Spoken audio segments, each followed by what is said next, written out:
Welcome to Alton Golf Club here in beautiful Hampshire.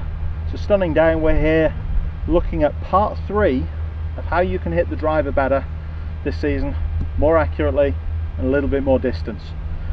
So in parts 1 and 2 we dealt with the setup, we dealt with backswing coil, and now for me we're going to get on to one of the critical parts. This is where I see probably more mistakes made with the driver than any other part of the golf swing.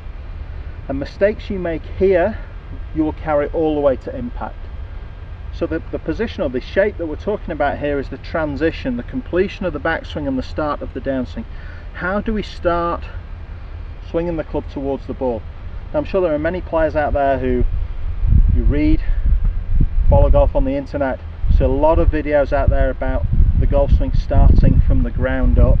There's a lot of information about how we interact with the ground to increase power, and it's certainly true that that's a big role to play. What I see with a lot of players is an incorrect use of the body when we're swinging towards the ball. So the most common factor we see are players who, when they start the club down, start the club by rotating the shoulders first. That's the first move, and you can see when I do that, the handle, my hands, and the club head get shifted out and away from me at the start of the downswing, and as a consequence, when they go out first, they come down second. It brings a very much an inward path, creates a lot of weak strikes on the golf ball, glancing blows, we lose a lot of power, and we create a lot of cut spin, a lot of fade, slice spin that way. So how do we avoid that? How should we start? Well, for me there's an almost simultaneous movement from the backswing into the downswing of, firstly, the legs, the pelvis in particular, shifting sideways. It's not a turn, it's a lateral shift sideways, and as we shift sideways we're letting the arms pull the club down. That keeps the club, if you like, more to the inside, for a cliche kind of phrase, but keeps the club more on the inside of the ball. It comes down first and out second, which, if you like, is the opposite of out first and then down. So you're going to get a different path, you're going to get a different shape. Now, how do we create this? How much of this do we need? Well, the movement backswing into downswing is shift, then turn.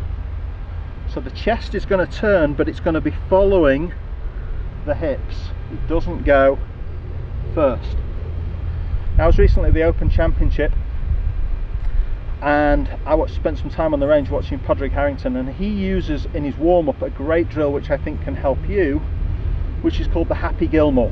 Now, this is a great way of sequencing your forward swing. I wouldn't necessarily recommend doing it with a ball to begin with, but you take one step back, we make a backswing, and you're then simply going to, as you complete the backswing, take a step towards the target and release the club. So we go step and swing, and we try and balance it as best we can. So we're one step back,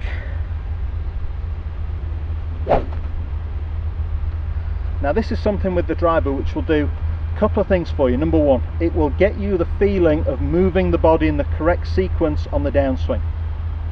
Number two, as you deliver the club, you'll feel a lot of speed, you'll hear a big swish of the club through the air.